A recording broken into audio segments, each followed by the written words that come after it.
quite a complicated language, and some people find it very difficult to speak English without making errors. And this is because they are not clear with the basic concepts, or maybe the base is not clear and they've not understood actually different rules of English. Maybe they are not aware of the usage of tenses or pronouns or prepositions, etc. So in this video we are going to understand errors that people might make in prepositions, and then there are certain rules of how to make use of prepositions and how to avoid the errors in prepositions.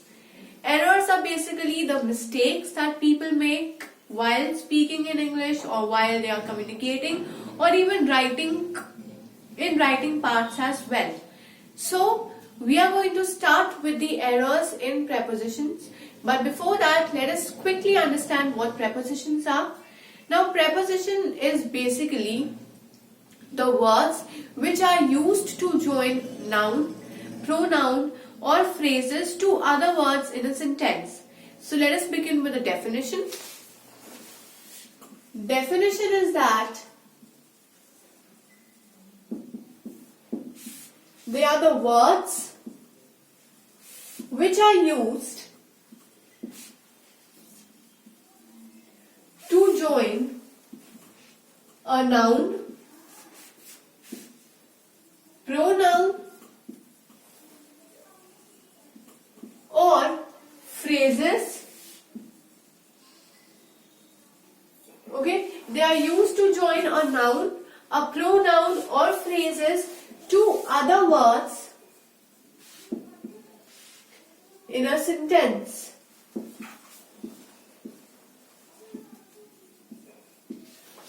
So some examples of prepositions can be in, at, on, above, under, beyond. So in, at, on, above, under, beyond, all these are used to tell the position of an object. All these are used for mentioning the position of the object, but the prepositions like to or from, it is used to determine the time, or it is used to determine the direction. To or from is used to determine either time, or it is used to determine the direction. And in, at, on, above, under, beyond and many more are used to determine the position of the object.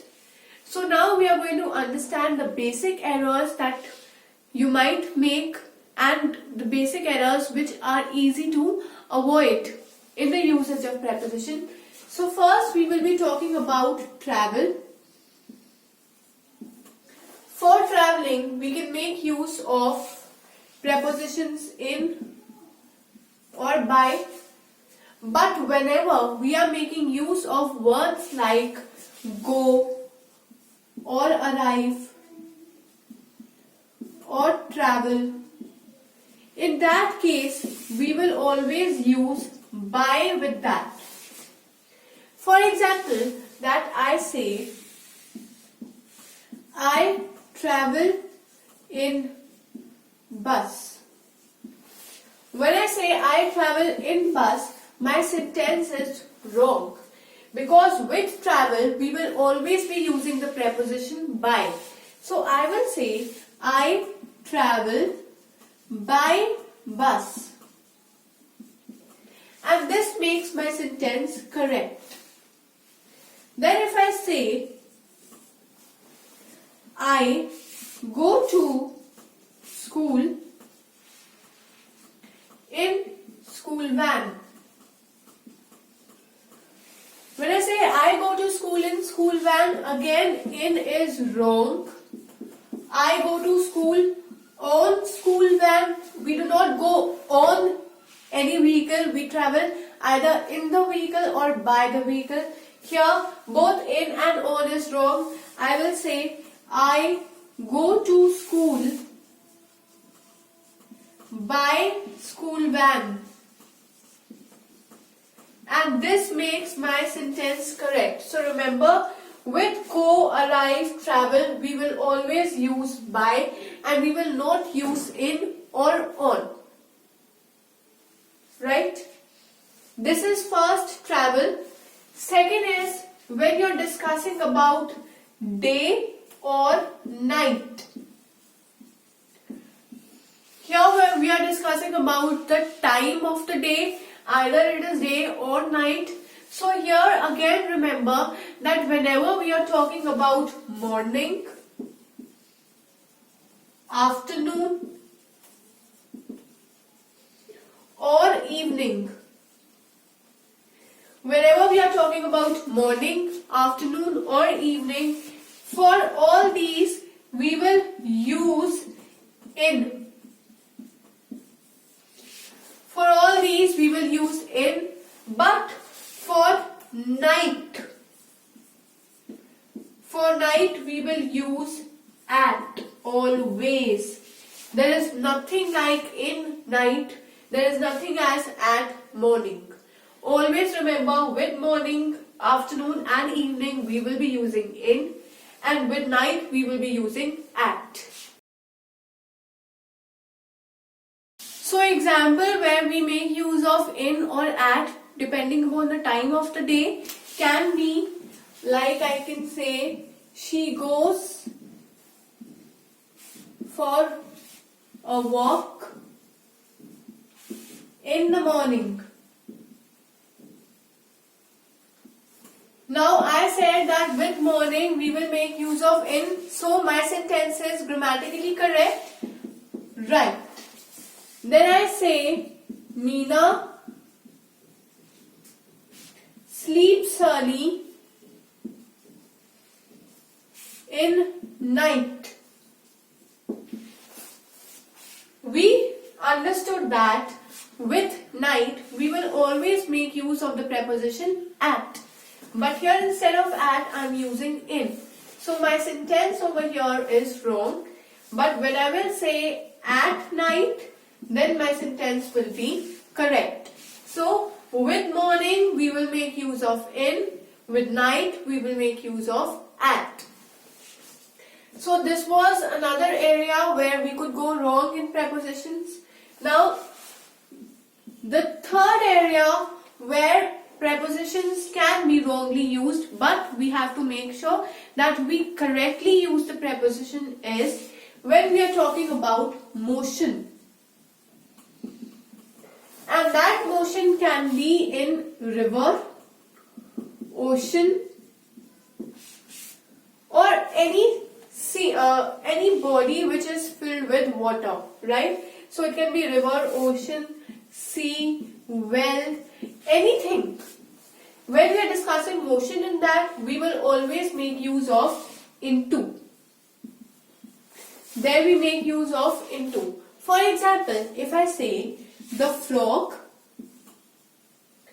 jumped in the well.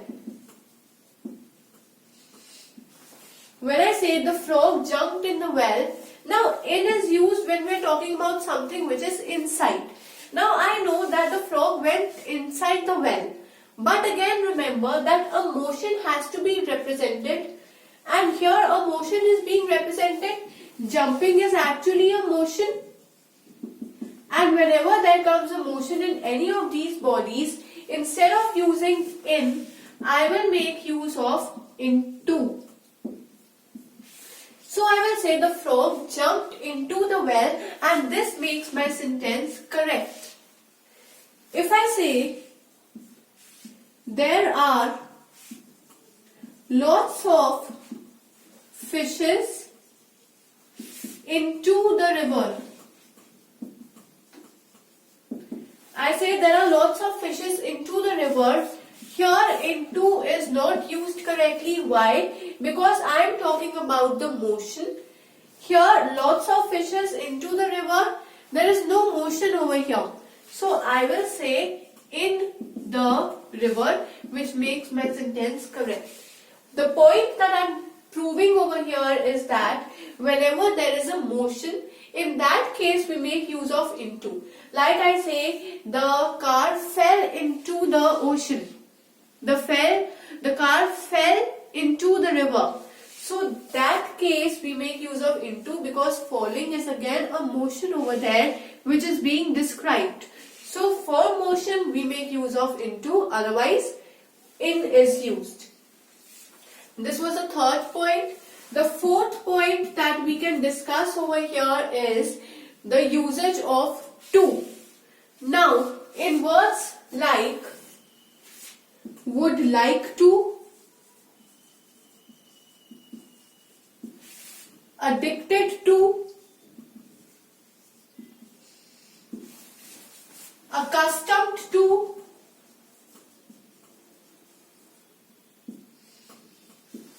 or I can say looking forward to,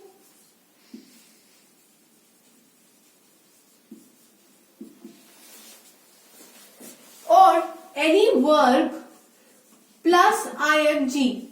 Whenever there is a verb plus ing, we will always make use of to. Dancing to the song, singing to the song, or I can say waiting. Yeah, but again there is an exception over here for sure, but generally verb plus ing, with that we can make use of to.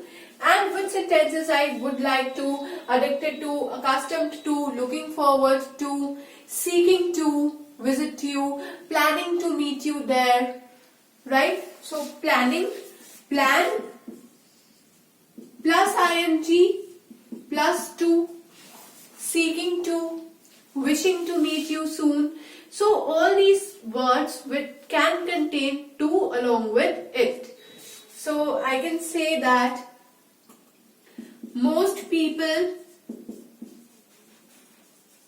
are addicted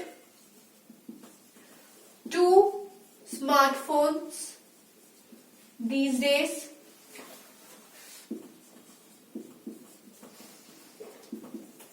So again, with addicted we will always make use of to. Addicted to something.